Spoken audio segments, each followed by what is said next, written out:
Hello guys, welcome to एजुगिरी। I hope all for doing great. आज 3 सितंबर का the Hindu analysis करेंगे। हर कोई अपनी अटेंडेंस मार्क कर देगा कि आज कौन सा डे है जब आप ये क्लास अटेंड कर रहे हो regularly, right? And also I hope you are following us on edugiri.com, on edugiri here, on telegram, on I am edugiri on Instagram। चलिए स्टार्ट करते हैं आज का सेशन। चलिए, law doesn't allow razing of homes of accuse, कि खत्म कर दो, ठीक है ना, कि बुलडोजर चला दो उसके ऊपर। सुप्रीम कोर्ट कहता है कि ये अलाउड नहीं है। The supreme court on Monday question the bulldozering of homes and private properties of persons accused of crimes even of their relatives. तो यहाँ पर सुप्रीम कोर्ट जज कह रहे हैं कि आप तो अक्यूज्ड लोगों के घर को डिमोलिश करें। अक्यूज मतलब जिसके ऊपर इल्जाम लगा हुआ है, प्रूव नहीं हुआ है कि उसने करा है वो एक्ट या नहीं। कन्विक्ट तो प्रूवन गिल्टी है कि हाँ प्रूव हुआ है कि उसी ने वो एक्शन किया है, तो आप उसका घर नहीं ऐसे डिमोलिश कर सकते हो। तो ये तो आप अक्यूज का घर कर रहे हो। तो यहाँ पर जो स्टेट के वकील हैं उन्होंने बोला कि हमने ऑलरेडी उनको जो भी नोटिस है, जो एमसीडी है, जो म्यूनसिपल लॉज हैं, वो हमें अलाउ करते हैं, ठीक है ना। प्रोसीजर जो है वो एमसीडी का फॉलो कर रहे हैं। और यहाँ पर उन्होंने ये भी बोला कि हम नोटिस और जो वार्निंग वगैरह देना होता है वो बिल्कुल देते हैं और फिर ही रिमूव करते हैं। और कभी कभी ये होता है कि जिसको नोटिस गया होता है वो ऑफेंस कमिट करता है, and then thereafter notice तो गया ही होता है, राइट? तो ये तो प्रोसीजर का पार्ट चल रहा होता है कि उनका डिमोलिश होता है जो इंक्रोच प्रॉपर्टी होती है। इंक्रोच क्या होती है? मान लो ये लैंड है, ये गवर्नमेंट की है, मुझे बहुत अच्छी लगी, मैंने यहाँ पर जाकर अपना घर बना लिया। क्या मैं बना सकती हूँ? क्योंकि तो गवर्नमेंट की लैंड है, मेरी लैंड ही नहीं। So this is encroachment. तो इसमें जो है गवर्नमेंट आपका ये सब स्ट्रक्चर रिमूव कर सकती है। तो वो कह रहे हैं कि भाई हम तो जो डिमोलिशंस हैं वो नोटिस देकर कर रहे हैं। तो ये सुप्रीम कोर्ट ने बोला है। सुप्रीम कोर्ट के कौन से जज ने ये बोला है? BR गावई, कि आप जो है घर ऐसे डिमोलिश नहीं कर सकते हो, ऐसे razing of homes of accused is not right. NL SAT वाले इसके ऊपर जरूर एक ओपिनियन फॉर्मुलेट करें, दिस इज इंपॉर्टेंट पॉइंट, ठीक है। उसके बाद law doesn't allow razing of homes of accused. अच्छा मैंने रिपीट कर दिया, ये हो गया। उसके बाद SC sets up panel to resolve farmers stir at Shambhu border. तो शंभू बॉर्डर क्या है? हरियाणा और पंजाब का ये बॉर्डर रहता है, ठीक है ना। यहाँ पर जो है किसान हैं आंदोलन कर रहे हैं, फार्मर्स अपना स्ट्राइक कर रहे हैं। तो supreme court on Monday constituted a high powered committee chaired by former Punjab and Haryana high court जज justice Nawab Singh to amicably मतलब फ्रेंडली मैनर के अंदर जो भी डिफरेंसेस हैं गवर्नमेंट और फार्मर्स के बीच में उनको रिजॉल्व करने के लिए the grievances of farmers agitating at the Shambhu border between Punjab and Haryana. A bench of justice Suryakant and Ujjwal Bhuyan directed the 5-member committee to convene its first meeting within a week. The court urged the protesting farmer to distance themselves from political parties and to not politicize the issue. तो court ने क्या बोला है कि आप political party से distant हो जाइए और ये पॉलिटिसाइज मत करिए। We hope and trust that one of the major demands of agitating farmers regarding constitution of neutral high powered committees having been accepted with the consent of both the states, they will immediately respond to the request of the high powered committee and will vacate the Shambhu border or the other roads connecting to the two states without any delay. This gesture will provide huge relief to the general public who are facing extreme hardships due to the blockade of highways. तो यहाँ पर farmers ने highway जो हैं वो block किए हुए हैं, तो वहाँ पर उन्होंने बोला है कि ये जो हाईवेज हैं इनको खाली किया जाएगा, शंभू बॉर्डर। तो यहाँ पर सुप्रीम कोर्ट लिखेंगे, supreme court. Now this is very very important कि किसने अपॉइंट करा है, कॉन्स्टिट्यूट किसने करा है? सुप्रीम कोर्ट ने। तो supreme court constituted a high powered committee a high powered committee a high powered committee chaired by former Punjab and Haryana High Court Justice नवाब सिंह। तो यहाँ पे दो चीज़ें बहुत इम्पॉर्टेंट हैं कि ये जो कमेटी बनाई गई है, न्यूट्रल कमेटी जो है, ये कौन हेड कर रहे हैं और किसने बनाई है? सुप्रीम कोर्ट ने कॉन्स्टिट्यूट करी है और हेड कौन कर रहे हैं, राइट? और ये क्या करेंगे? To resolve the grievances of farmers agitating at Shambhu border between Punjab and Haryana. ठीक है ना, कहाँ पे कर रहे हैं, agitating at Shambhu border between Punjab and Haryana, वहां पर ही एजिटेट करे, तो उनके ग्रीवियंसेस को सुनेंगे। उनका मेजर ग्रीवियंसेस क्या है, demands include legal guarantee to minimum support price, that is MSP, for their produce। MSP क्या होता है, सबसे पहले MSP की फुल फॉर्म क्या है, MSP की फुल फॉर्म है minimum support price, and minimum support price is what is MSP, and MSP is की क्रॉप के लिए एक पर्टिकुलर अमाउंट पे किया जाएगा। मान लो राइस उगाए हैं तो पर केजी का डिसाइड होगा, क्विंटल का डिसाइड होगा कि इतना पैसा तो गवर्नमेंट देगी ही देगी, that is minimum support price, जो क्रॉप के लिए पे होगा once the crop is given to the government, right. तो फार्मर को पक्का हो जाता है कि मेरी फसल इतनी तो बिकेगी, इतना पैसा तो मुझे बनेगा ही बनेगा। The committee also comprise of so and so people, तो ये सारे लोग हैं। तो यहाँ पर ये चीज हमारे लिए बहुत ज्यादा इंपॉर्टेंट है। This is 100% question expected in the exam, so need to make note of it. The ninth edition of the Forum on China-Africa Cooperation is to take place from 4 to 6 September 2024 in Beijing। तो यहाँ पर क्या हो रहा है, 9th edition of Forum on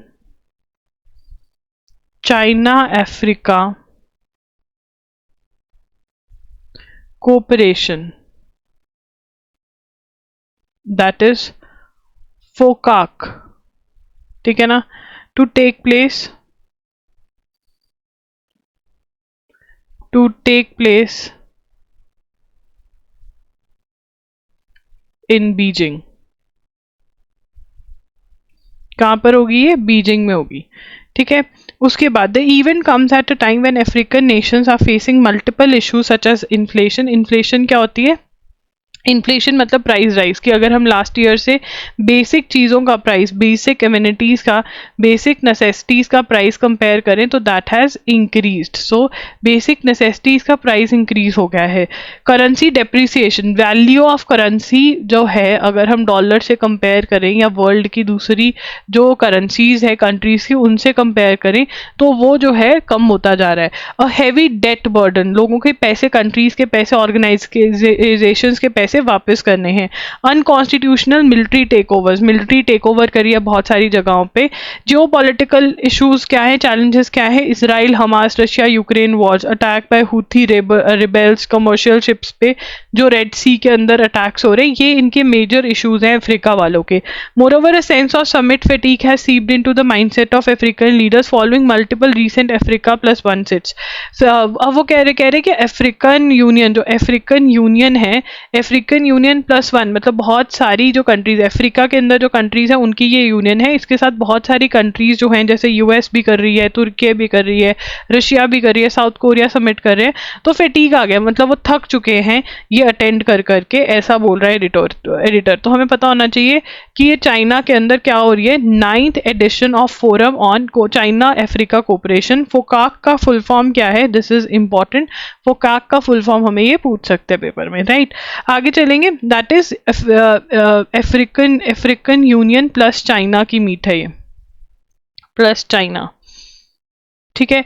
आगे चलेंगे, अब इसके अंदर डिजास्टर मैनेजमेंट अमेंडमेंट, ये डिटेल में पढ़ेंगे। अमेंडमेंट बिल इज नॉटी, तो अब इसके अंदर क्या प्रॉब्लम्स हैं ये पढ़ेंगे। सबसे पहले सेंट्रल गवर्नमेंट इंट्रोड्यूस लिखेंगे, central government introduced disaster management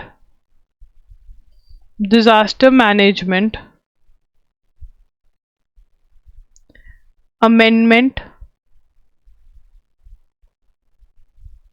bill in Lok Sabha, ठीक है ना।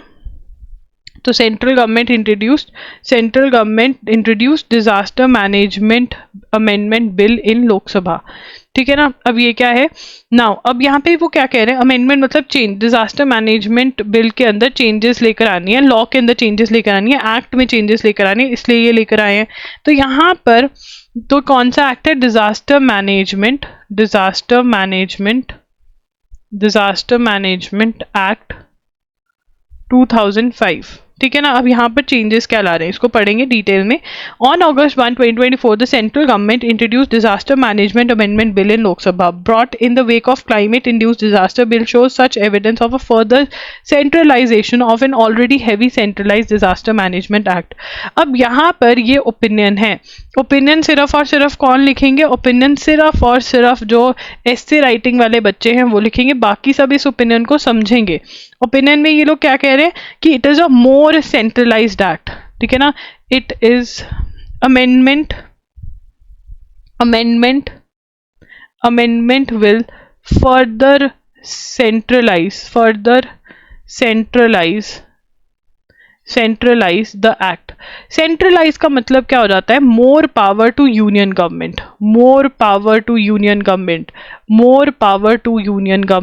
ठीक है ना। यूनियन गवर्नमेंट के पास ज्यादा पावर आ जाएगी। ठीक है ना। तो वो सही नहीं है, स्टेट्स के पास पावर भी होनी चाहिए। इससे प्रॉब्लम क्या होगी अगर सेंट्रलाइज्ड होगा? ठीक है ना। Immediate action won't be possible, delay in taking action ये हो सकता है, डिले इन टेकिंग एक्शन हो सकता है। उसके बाद this act in the further form already mandates creation of many authorities and committees at national, state and district level. The proposed bill further provides statutory status to pre act organisations such as national crisis management committee and high level committee compiling the chain of. Now the application of this top down approach is such that delayed response to disaster, ये हमने लिख लिया। ठीक है ना कि amendment जो है वो सेंट्रलाइज कर देगी एक्ट को और डिले हो जाएगा डिजास्टर मैनेजमेंट में वो करने में। The bill claims to strengthen the working of National Disaster Management Authority, State Disaster Management Authority to prepare state and national plans. It also establishes Urban Disaster Management Authority for state capitals. ठीक है ना। तो यहाँ पर ठीक है establishment of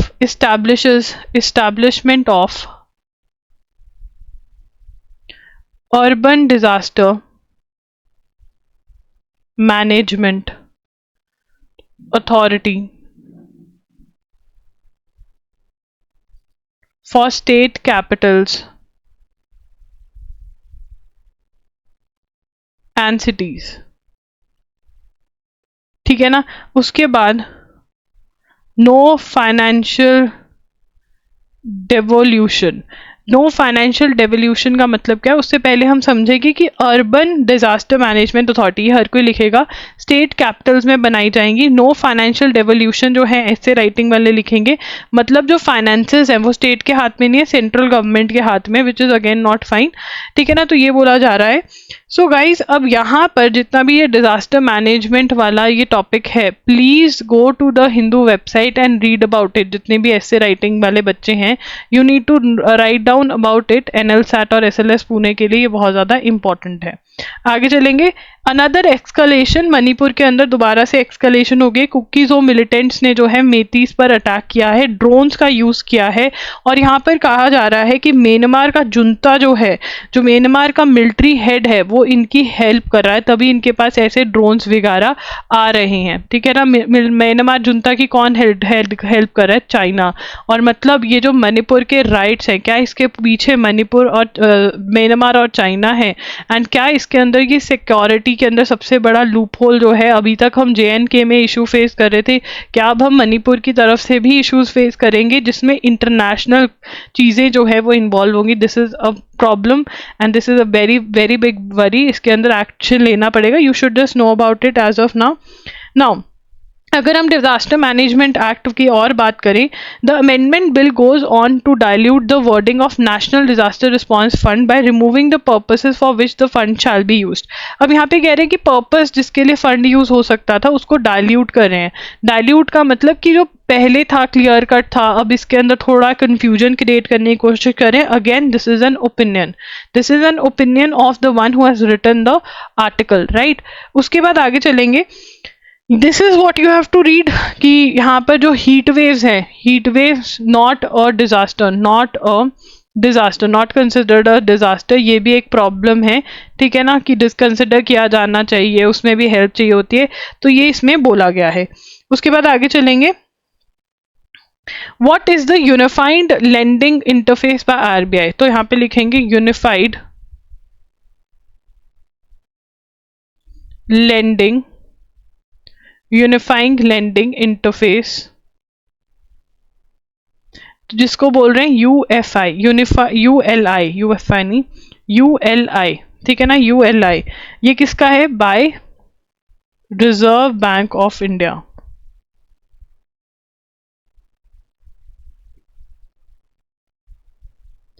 strategy to create digital public infrastructure in the country।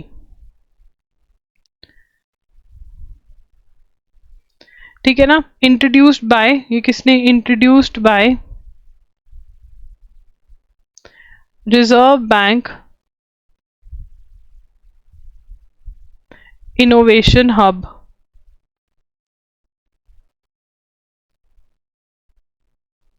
Bengaluru. क्या है ये? Reserve Bank innovation hub Bengaluru ने ये लेकर आए हैं। Which with enable frictionless credit to farmers and MSME borrowers. Frictionless मतलब आपको ज़्यादा इधर उधर भटकना नहीं पड़ेगा, आपको बहुत आराम से लोन मिल जाएगा, आपको बहुत आराम से लोन मिल जाएगा। Enable frictionless credit to farmers and MSME borrowers। अब यहाँ पर क्या बोला जा रहा है कि ULI जो है यूनिफाइड लेंडिंग इंटरफेस कौन लेकर आया है? Reserve Bank of India, RBI, that is the central bank of India. इन्हीं के पास है नोट छापने की मशीन। उसके बाद strategy to create digital public infrastructure in the country. तो यहाँ पर ये क्या क्रिएट कर रहे हैं? डिजिटल पब्लिक इंफ्रास्ट्रक्चर, ठीक है। और यहाँ पे रिजर्व बैंक इनोवेशन हब कहाँ पे? बेंगलुरु, उनका ये आइडिया था। और फ्रिक्शनलेस क्रेडिट, क्रेडिट का मतलब क्या है? लोन फैसिलिटी जो है, फ्रिक्शनलेस लोन फैसिलिटी जो है यहाँ पर प्रोवाइड करी जाएगी। अब ULI is a platform to facilitate seamless flow of customers, digitize financial and non financial data from multiple data service providers to lenders. अब जो लेंडर्स जो पैसा दे रहा है उसको बहुत सारी इन्फॉर्मेशन चाहिए, वो इन्फॉर्मेशन एक ही प्लेटफॉर्म पे अवेलेबल होगी। तो एक मतलब तो जिसको भी वो इन्फॉर्मेशन चाहिए बहुत आराम से वो हो जाएगी, इधर उधर आपको धक्के नहीं खाने पड़ेंगे। And customer journey frictionless for a diverse range of borrowers।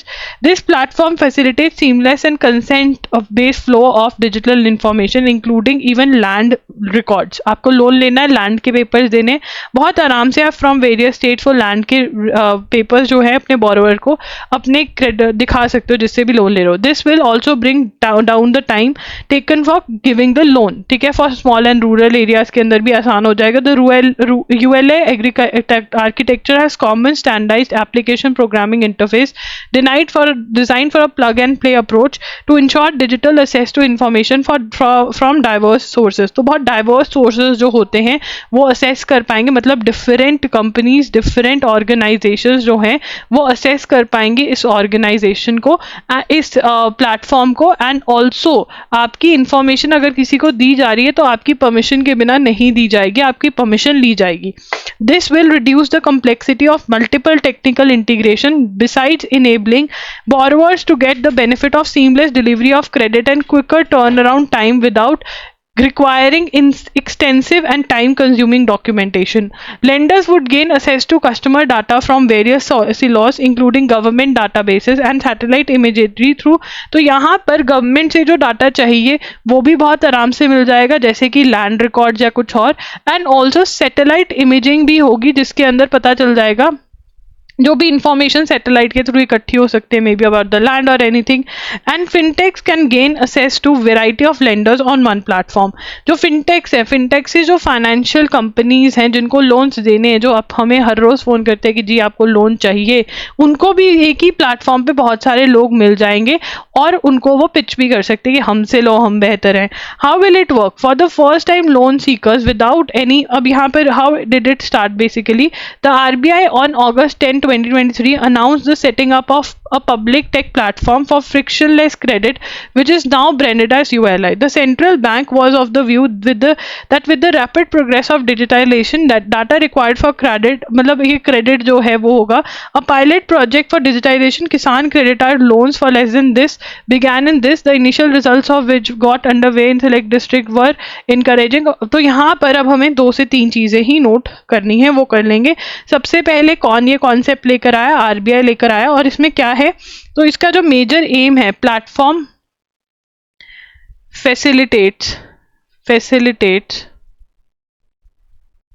facilitates seamless flow of customers' digitized financial and non-financial data from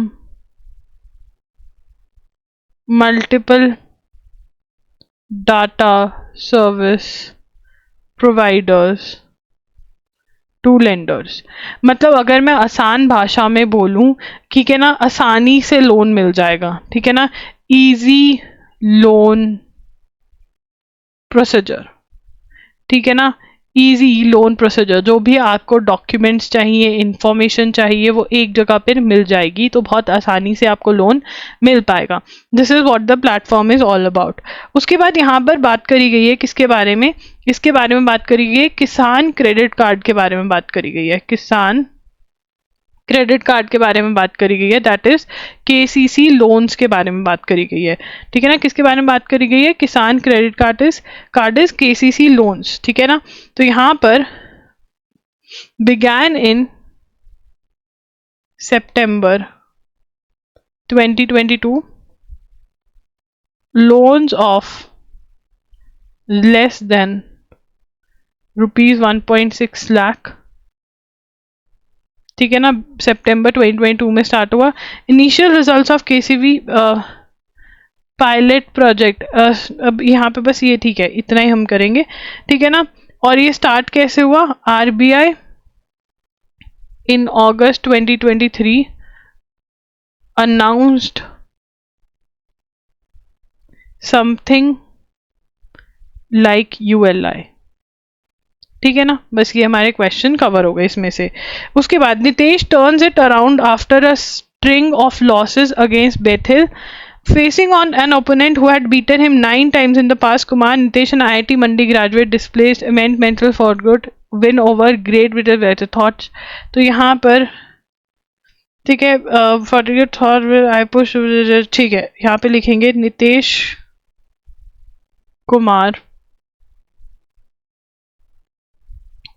Kumar. ये अब देखना पड़ेगा किससे जीता है. सॉरी गाइज, आज ना मैंने मिस कर दिया, 1 मिनट देखते हैं इसको. तो Nitesh Kumar has one gold, okay, gold medal in men single badminton Paris para Olympics में. तो लिखेंगे Nitesh Kumar, sorry for the verb, one gold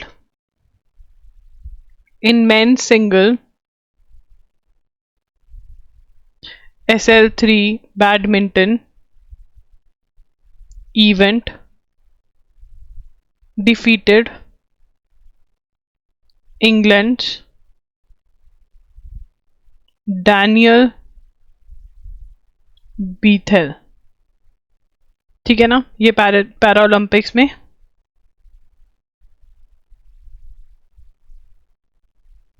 आगे चलेंगे. उसके बाद I will be aiming for the gold next time, says silver medal winner Yogesh. तो Yogesh Kathuniya one silver. यार ये पता नहीं, मतलब जो द हिंदू वाले कैसे ये बताते हैं, इन्होंने पूरा नहीं बताया कौन सी गेम में. मुझे लगा पूरा बताया होगा, मैंने भी बीच में से वो कर लिया.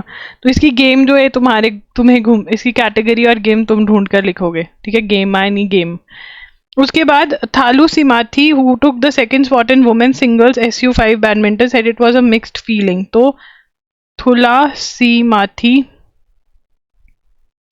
Murugesan won silver in SU5 badminton. ठीक है, Sheetal Devi and Rakesh Kumar won bronze. Sheetal Devi मेरे ख्याल से शूटिंग में हुआ, आर्करी में। Sheetal Devi and Rakesh Kumar won bronze in आर्करी।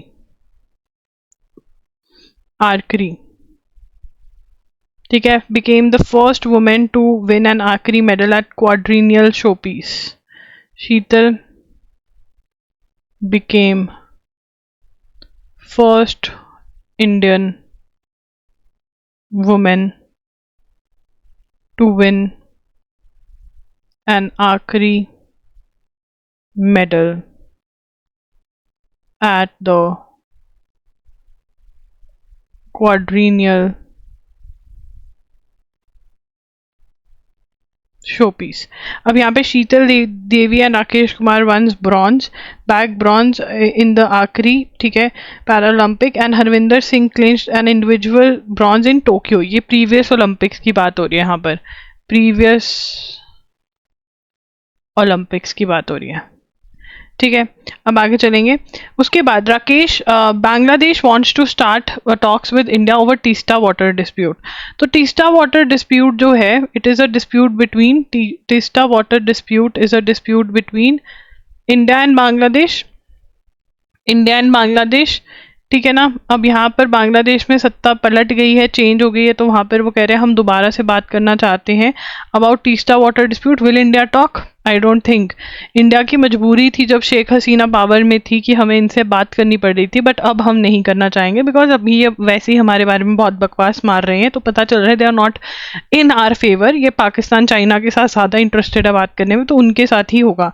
Bangladesh interim Government wants to restart with dialogue on Teesta Water Sharing Treaty. Advisor on Water Resources Sayyeda Rizwana Hassan has said, asserting that upper riparian and lower riparian countries should adhere to international principles on water distribution. Now, Ms. Hassan expressed confidence that Teesta Treaty and other water agreements with India could be resolved amicably through dialogue, but suggests that Bangladesh might consider international legal documents in principle if agreement cannot be reached. ठीक है, I have discussed the issue of Teesta water sharing with all relevant stakeholders in Bangladesh. We have discussed that we need to start the process and dialogue regarding the Teesta treaty. We all have to work on Ganges treaty, which is coming to an end. अब हमारी इनके साथ Ganga treaty भी हो रखी है, ठीक है ना। गंगा ट्रीटी जो है वो 2 साल में will come to an end, ठीक है ना। गंगा ट्रीटी भी हो रखी है, गंगा ट्रीटी जो है वो हो रखी है, coming to an end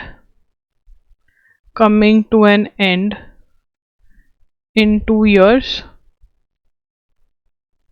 ठीक है। उसके बाद both sides agree and a draft of Teesta River was prepared, but the agreement was not signed due to the opposition of West Bengal Chief Minister. तो एक पॉइंट ऐसा था जब this would have been signed, but West Bengal Chief Minister Mamata Banerjee she left the game कि मैं नहीं sign होने दूंगी because West Bengal इससे बहुत ज़्यादा इफेक्ट होता है, that is why.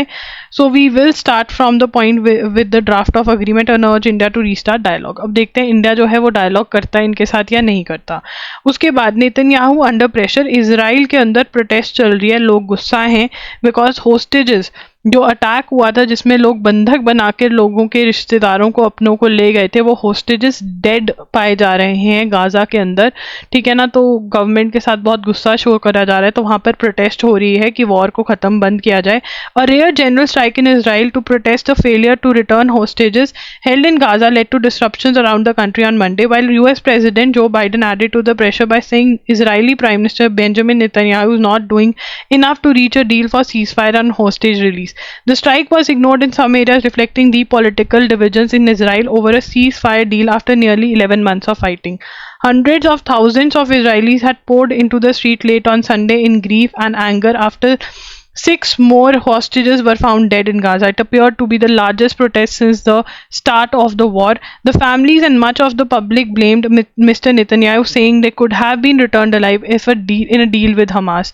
But others support Mr. Netanyahu's strategy to maintaining military pressure on Hamas. So as usual, हर जगह division होती है, यहाँ पर भी. तो यहाँ पर Israel protests as 6 more hostages found dead in Gaza. Protesters say could have returned home alive if a deal would have been striked with Hamas. अगर डील कर लेते हैं हमास के साथ तो जो ये लोग मरे हैं ये ना मरते. That is what they are saying. whereas there is a good amount of population which is saying कि ठीक है कि यहाँ पर कि मिलिट्री प्रेशर बनाना ज़रूरी था, ऐसा ही करना चाहिए था. तो ये बोला, राइट. उसके बाद आगे चलेंगे. Pakistan tried for incitement to kill Dutch far right leader Wilders. 2 Pakistani men stood trial in absentia Monday at a high security court in Netherlands over alleged attempts to incite the murder of far right and anti-Islam Dutch leader Geert Wilders. I am asking this court to send strong signal. तो यहाँ पर 2 Pakistani men stood trial in absentia, मतलब in absence जो है वो trial हुआ है, ठीक है, in by a court in Netherlands over alleged attempt to incite murder of far right and anti-Islam Dutch leader Geert Wilders. ठीक है ना. अब यहाँ पर क्या हुआ, पाकिस्तान के 2 मेन जो थे उन्होंने किसको मारने की कोशिश करी, गीट विल्डर्स को. गीट विल्डर्स क्या है, एंटी इस्लाम है, नेदरलैंड्स को बिलोंग मतलब करता है, डच लीडर है, सॉरी, ठीक है, और एंटी इस्लाम है, फार राइट है, मतलब एक्सट्रीमिस्ट है, कह रहा है मेरे लोगों का ही भला करो, इनका मत करो. तो इसका मर्डर करने की कोशिश करी गई. अब इन एब्सेंटिया मतलब ये लोग जिन्होंने मर्डर करने की कोशिश करी वो कोर्ट में नहीं आए, बट इनके अगेंस्ट फिर भी सुनवाई करी जा रही है. ओके. तो ये नाम जो है आपको याद रखना है. What is this name of the guy, git विल्डर्स, and he is a Dutch leader and he is a person who's anti-Islam guy. The US on Monday seized Venezuela President Nicolas Maduro's plane in Dominican Republic and flew it to Florida, saying it acted over violation of US sanctions. Officials moved to take the aircraft, the Sol Falcon private jet used by Maduro and members of his government, saying it was illegally purchased. अब यहाँ पर US seized Venezuelan President Nicolas Maduro's plane in Dominican Republic and flew it to Florida. Florida के spelling F capital होगा, ठीक है ना. तो इसके अंदर क्यों किया, वो कह रहे हैं acted over violation of US sanctions. अब यहाँ पर सबसे पहला क्वेश्चन क्या बनता है, वेनेजुएला का प्रेसिडेंट का नाम क्या है, निकोलस मडूरो, ठीक है ना. उसके बाद उसका जो प्लेन है वो कौन सीज करके ले गए, US वाले. क्यों ले गए, कहते हैं कि US के जो सैंक्शन, जो रोक टोक लगाई हुई थी वो इन्होंने नहीं मानी, वायलेशन करी, ठीक है ना. They did not follow what US said. ठीक है ना, यूएस ने जो कहा वो नहीं फॉलो किया, इसलिए ये कर दिया। I know there might be a confusion with regard to this point, है ना, ये वाले पॉइंट में कंफ्यूजन है, मेरे से पढ़ाया नहीं जा रहा कि मैंने ये समझाया नहीं। We are going to cover it again. मैं देखूंगी कि वो किस में कह रहे हैं कि she is the first women, and then we are going to redo it tomorrow. Nod for procurement of 240 aero engine for 30 MKI aircraft किससे ले रहे हैं? तो cabinet committee on security approved the proposal for procurement of 240 aero engines for Su-30 MKI aircraft of Indian Air Force, that is IAF। ठीक है ना, तो यहाँ पे 240 एरो इंजन जो है सुकोई के लिए कर रहे हैं, इंडियन एयरफोर्स के जो एयरक्राफ्ट हैं, किससे ले रहे हैं ये? From HAL. Now this is very important, HAL, that is Hindustan aeronautics limited. ठीक है ना, इंजन का नाम क्या है? AL31FP aero engine. 54% of indigenous content, indigenous मतलब मेड इन इंडिया कंटेंट है इसके अंदर, कितना? 54%। ठीक है ना, would be manufactured at HAL's Koraput division. ठीक है ना, अब आगे चलेंगे। यहाँ पे कैबिनेट के मैंने स्पेलिंग गलत लिखे हैं, कैबिट लिख दिया तो कैबिनेट है। चलिए अब आगे चलेंगे। तो यूनियन कैबिनेट, ये मैंने रिपीट क्यों मारा हुआ है? Sorry guys for the repeat repetition. नहीं, ये यूनियन कैबिनेट है, कुछ और करा है approve. Union cabinet on Monday approved 7 schemes for the agriculture sector. लिखेंगे union cabinet approved 7 schemes for the agriculture sector। 7 schemes approve करी हैं, कौन से सेक्टर के लिए? एग्रीकल्चर। कौन से सेक्टर के लिए? एग्रीकल्चर सेक्टर के लिए। ठीक है ना, अब वो स्कीम लिखेंगे एक एक करके। ठीक है, एक एक करके स्कीम लिखेंगे सभी। सबसे पहला point, dam, that is digital, sorry for the burp, agriculture mission. क्या है? Digital agriculture mission. तो डिजिटल एग्रीकल्चर मिशन क्या है? Digital agriculture mission is a consolidated database on a single platform linking multiple database and platforms। ठीक है ना, is going to consolidated database है। consolidated database का मतलब क्या होता है? linking multiple databases and platforms। ठीक है, उसके बाद from different UTs and states, Union Agriculture Minister Shivraj Singh Chauhan has said the decisions demonstrate center's commitment to increase the use of technology in agriculture sector and said it will benefit। एक ही जगह पे सारा information, सारा data जो है वो लेकर आ रहे हैं, जिससे कि काम जो है वो स्पीडी हो जाए। ठीक है ना, speedy.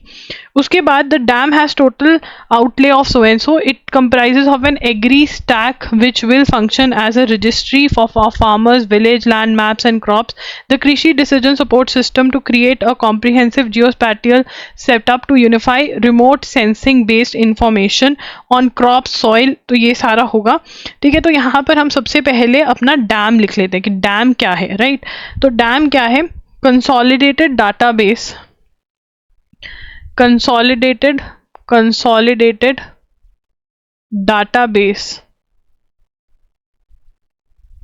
on a single platform linking multiple databases from different UTs and states. तो डिफरेंट यूटीज एंड स्टेट्स का जो डाटाबेस है आपको उसको कनेक्ट करना होगा। That is what is happening in dam. ठीक है, very easy, not at all difficult. इसमें क्या है, डैम की फुल फॉर्म क्या है, डिजिटल एग्रीकल्चर मिशन। एग्रीकल्चर को डिजिटलाइज करना है, जिसमें सारी इंफॉर्मेशन एक जगह पे लेकर आना, वेरी आसान। हर ऑफिस में जो डिजिटाइज होता है वो सबसे पहले क्या करता है, अपने सारे इंप्लॉयज की इंफॉर्मेशन, अपना सारा डाटा जो है वो एक जगह लेकर आते हैं, कौन क्या काम करेगा, कैसे करेगा। So digitization, digital agriculture mission, very important, very easy, right. उसके बाद नेक्स्ट चलेंगे, यहाँ पर सबसे पहले यूनियन मिनिस्टर एग्रीकल्चर के मिनिस्टर कौन है, Shivraj Singh Chauhan. This is very important, we are going to write it in a डब्बा। यूनियन एग्रीकल्चर मिनिस्टर कौन है, Shivraj Singh Chauhan. Who is it, Shivraj Singh Chauhan. ठीक है, not at all difficult. Shivraj Singh Chauhan used to be the chief minister of MP and now he is the agriculture minister, right? उसके बाद agri stack का concept लेकर आ रहे हैं। द डैम हैज टोटल आइलो, it comprises of, ठीक है, लिखेंगे डैम कंप्राइज का करता है, it comprises of agri stack. किसमें क्या है, उसके अंदर एग्री स्टैक है। What is it includes of agri stack which will function as a registry of farmers, village land maps and crops. तो फार्मर स्टैक, फार्मर्स की सारी इंफॉर्मेशन। पहले हम क्या कर रहे थे, ठीक है, पहले जो हमने पढ़ा वो सारी जो स्टेट्स की इंफॉर्मेशन और ये सब कुछ है वो एक जगह लेके आएंगे। एग्री स्टैक इज फार्मर्स की रजिस्ट्रेशन, विलेज का लैंड मैप, क्रॉप्स के बारे में। उसके बाद एक और चीज है इसमें, वो क्या है, Krishi decision support, Krishi decision support system. तो Krishi decision support system to create a comprehensive geospatial setup to unify remote sensing based information on crops, soil, weather, water resources, weather के स्पेलिंग ठीक कर लेना, and soil प्रोफाइल मैपिंग। अब यार जो soil होती है वो डिफरेंट होती है हर जगह पे, आप थोड़ी थोड़ी दूर जाओगे कलर चेंज हो जाता है, वैसे ही वो कलर ही नहीं, उसके और भी बहुत सारी चीज़ें चेंज हो जाती हैं जो डिफरेंट सॉइल पे डिफरेंट चीज़ें चलती हैं, तो वो सारा इसके अंदर होगा। सो व्हाट इज कृषि डिसीजन सपोर्ट, कि आपको कैसे डिसाइड करना है, कृषि डिसीजन एग्रीकल्चर से रिलेटेड डिसीजन कैसे लेने हैं उसमें हेल्प करेंगे, जिसमें रिमोट सेंसिंग बेस्ड जो होगा वो डाटा इंफॉर्मेशन अवेलेबल होगी, सॉइल की, क्रॉप की, वाटर रिसोर्सेज कितने अवेलेबल है। तो राइस जो है वो एक पर्टिकुलर सॉइल मांगता है, ज्यादा पानी मांगता है, तो वो वहां पर है या नहीं, तो वो सुजेस्ट कर सकता है आप ये नहीं ये क्रॉप उगा लो। The cabinet also approved crop science of food and nutritional security. Now this is the next thing that we are going to study, that is crop science for food and nutritional security. ठीक है, क्या है ये, crop science for food and nutritional security. Now what is it, the outlay initiative prepare farmers for climate, prepare farmers for climate resilience and provide for food security by 2047। ठीक है ना, तो यहाँ पर क्या है, crop science for food nutritional security. ठीक है, तो क्रॉप साइंस और फूड न्यूट्रिशनल सिक्योरिटी, सिक्योरिटी मतलब यहाँ पर फूड सिक्योरिटी की, खाना कम ना पड़ जाए। ठीक है ना, क्लाइमेट रेजिलियंस, क्लाइमेट चेंज हो रहा है, गर्मी बढ़ रही है, सर्दी बढ़ रही है, तो क्रॉप कैसे मरे नहीं। फूड सिक्योरिटी, बट तो ये crop science for food and nutritional security, ठीक है। For strengthening agriculture education management social science, cabinet has cleared another scheme with an outlay of this crores. The center said the scheme is to prepare agriculture students and researchers for current challenges, ठीक है ना। तो यहाँ पर the centre for strengthening agriculture education management another scheme करी है। The another scheme is, अच्छा ठीक है, तो एक और स्कीम जो है वो क्या है, ठीक है ना, एग्रीकल्चरल एजुकेशन मैनेजमेंट के ऊपर, ठीक है। ये क्या है, scheme to prepare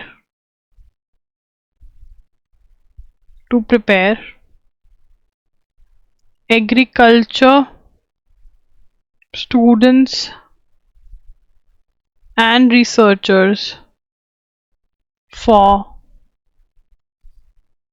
current challenge। वो क्या है, एग्रीकल्चरल एजुकेशन मैनेजमेंट। उसके बाद fourth point we are going to write it somewhere here, that is sustainable livestock health and production। What is it? Sustainable livestock health and production. Now what is it? It is to increase income from livestock and dairy, ठीक है ना, बहुत easy, to increase income from live stock and dairy, ठीक है ना। तो यहाँ पर कि जो लोग मतलब डेयरी चला रहे हैं, काउस पाल रहे हैं, बफलोज पाल रहे हैं, और सस्टेनेबिलिटी बने, उनकी इनकम जो है वो बढ़ा सकें, ठीक है, ये स्कीम है। उसके बाद नेक्स्ट स्कीम है सस्टेनेबल डेवलपमेंट हॉर्टिकल्चर,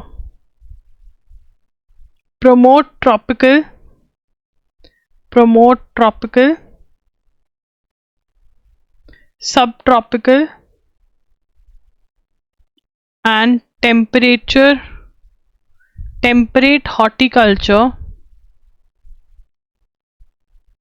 crops, जैसे रूट, ट्यूबर, ये सब, ठीक है ना। तो यहाँ पर सस्टेनेबल डेवलपमेंट हॉर्टिकल्चर के अंदर ट्रॉपिकल सब ट्रॉपिकल वो प्रमोट करेंगे, ये सारी स्कीम है। एंड लास्टली जो ये क्या करेंगे, they are going to develop Kendras, Krishi Vigyan केंद्रस, क्या डेवलप करेंगे, कृषि विज्ञान केंद्र डेवलप करेंगे, ठीक है ना। Will be spent on natural resource, ठीक है ना, मैनेजमेंट, नेचुरल रिसोर्स मैनेजमेंट, ठीक है ना। जैसे वाटर है उसको बचाना भी है, सॉइल, ये सब जो करेंगे ये करेंगे।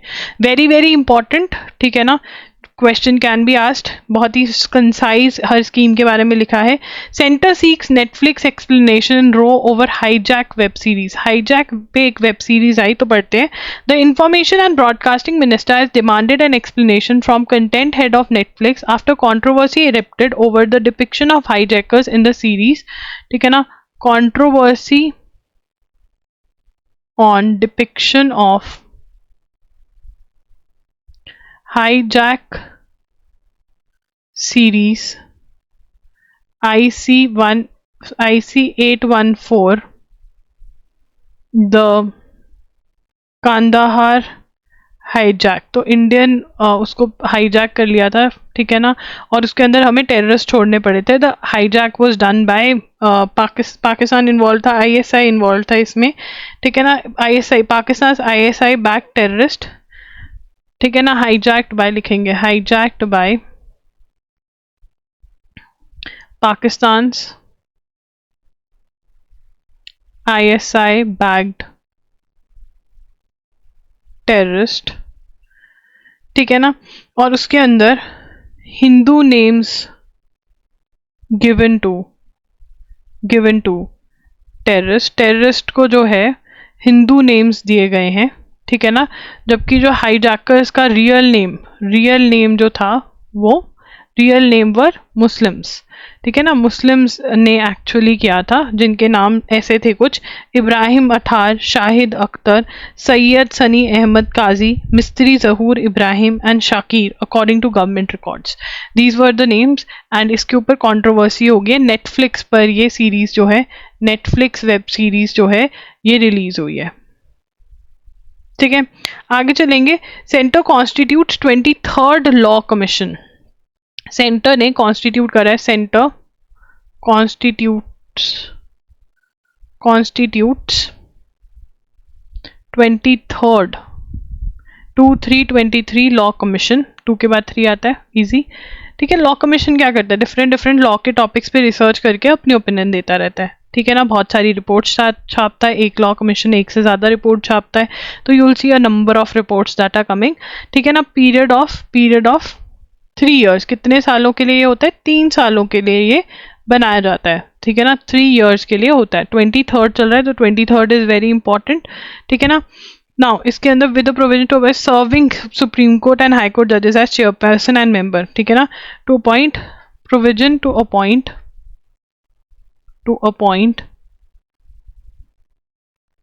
serving Supreme Court and High Court judges as its chairperson and members, ठीक है ना। तो सुप्रीम कोर्ट और हाई कोर्ट के सर्विंग, नॉट रिटायर्ड जजेस, उनके चेयरपर्सन और मेंबर बनते हैं किसके? लॉ कमीशन के। Very important, 23rd law commission, ठीक है ना।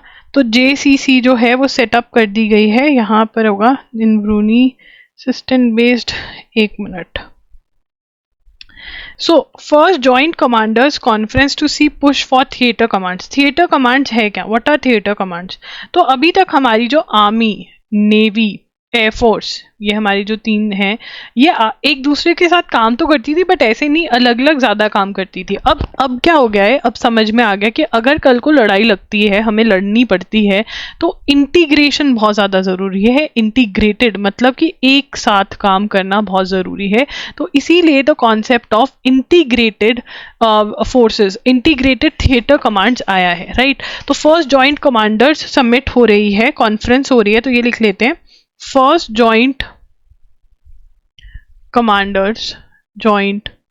कमांडर्स समिट कॉन्फ्रेंस, ठीक है ना। डिटेल्स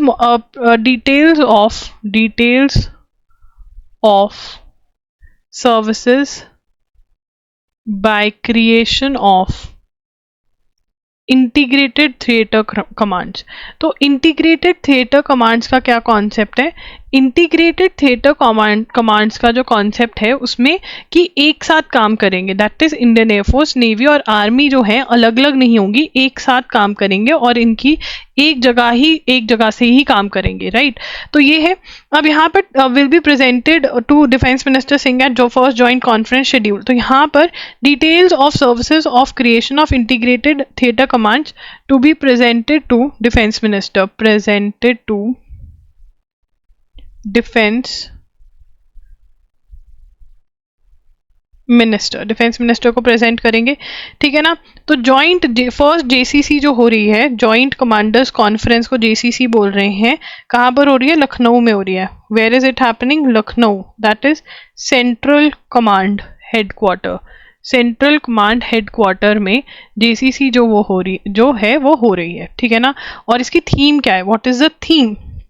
द थीम इज, लिखेंगे, थीम इज सशक्त भारत, सशक्त और सुरक्षित Bharat, transforming the armed forces. हम यहाँ पर किस चीज़ की बात कर रहे हैं? सशक्त और सुरक्षित Bharat, transforming the armed forces, ये क्या थी? थीम है इसकी, ठीक है। तो अभी इसको डिटेल में पढ़ेंगे, आइए।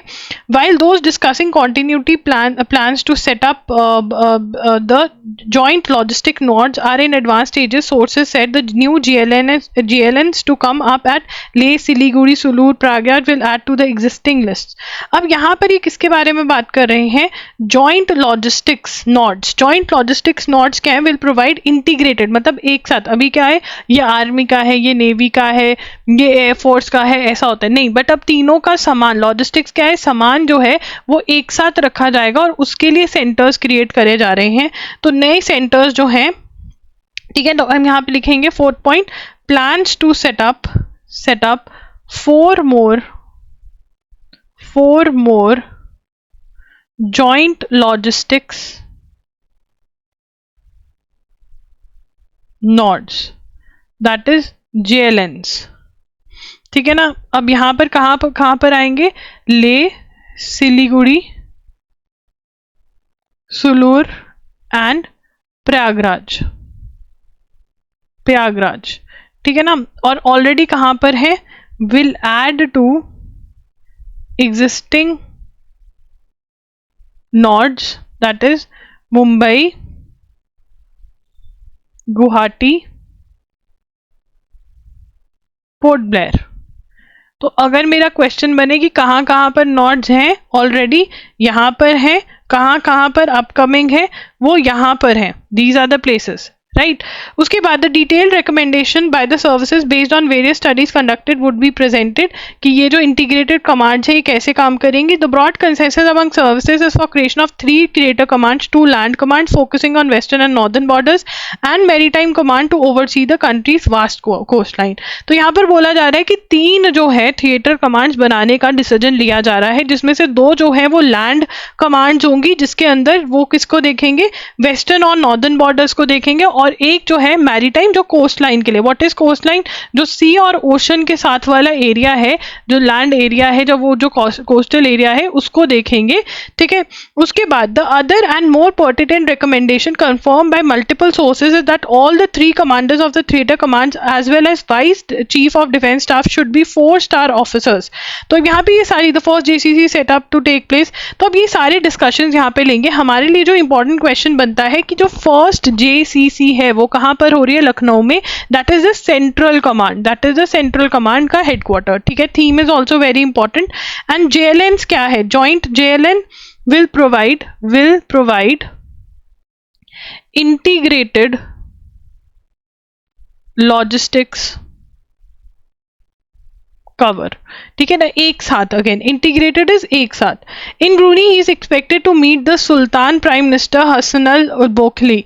तो अब यहाँ पर, ठीक है, अब देखते हैं कि कहाँ कहाँ पर PM जाकर किसके मिलकर आते हैं।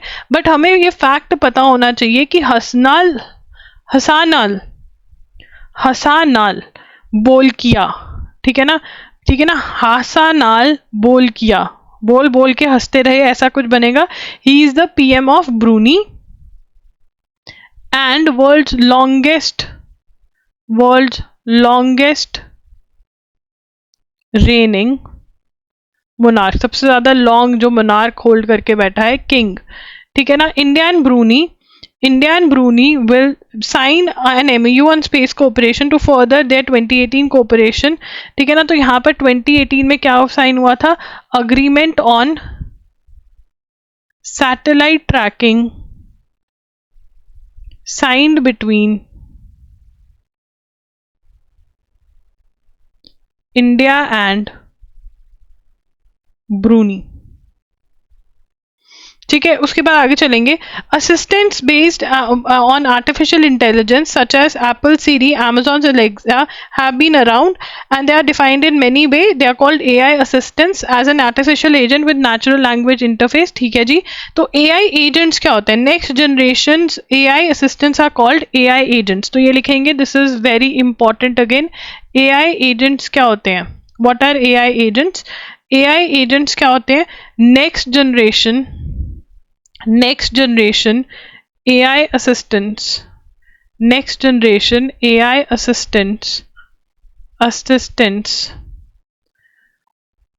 are called AI agents. That is AIA, next generation to artificial intelligence वाले होंगे, ठीक है ना। और AIs can be classified, AIAs can be classified into 3 categories. 3 categories के अंदर इसकी क्लासिफिकेशन जो है वो हो सकती है। And what is that? सबसे पहले is reactive agents are first generation AI agents developed to respond to specific inputs or commands. They follow predefined rules and regulations. Learning agents which enable them to learn from experience were enabled by machine learning. They have better ability such as pattern detection और ये सब, and cognitive agents जो reason analyze ये सब कर सकते हैं. So there are 3 types. Number one is reactive agents.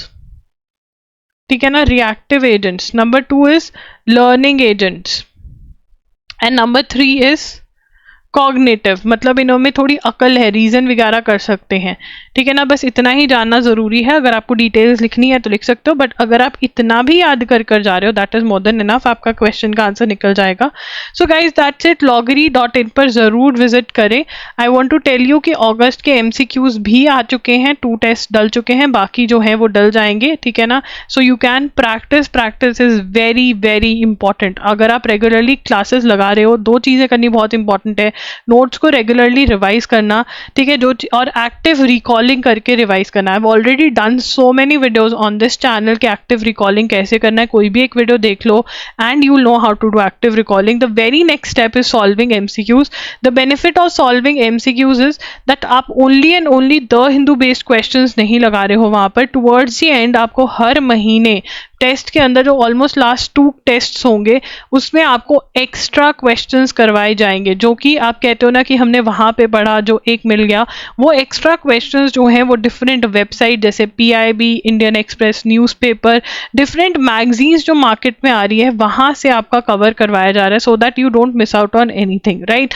तो नोट्स रिवाइज करना और MCQ सॉल्व करना is very important. And also another thing, you get bored of revising again and again, you can use your MCQs for revision also. आप क्या करो, आपने आज मान लो February का करंट अफेयर्स रिवाइज करना है, आप डायरेक्टली जाके MCQ सॉल्व करो एंड जो चीज़ आपको याद थी वेरी गुड, नहीं आती तो you revise that particular thing, या जिसमें आपको लगा कि हाँ ये पॉइंटर्स याद है। आप MCQ सॉल्व करने के बाद अगर एक्टिव रिकॉलिंग करते हैं जिसमें आप बहुत अच्छे से वो क्वेश्चंस करो जिनका आपको आंसर नहीं पता था एंड लेफ्ट ओवर वाले क्वेश्चंस जो हैं वो अच्छे हो गए थे, तो एक क्विक रिविजन आप दे सकते हो।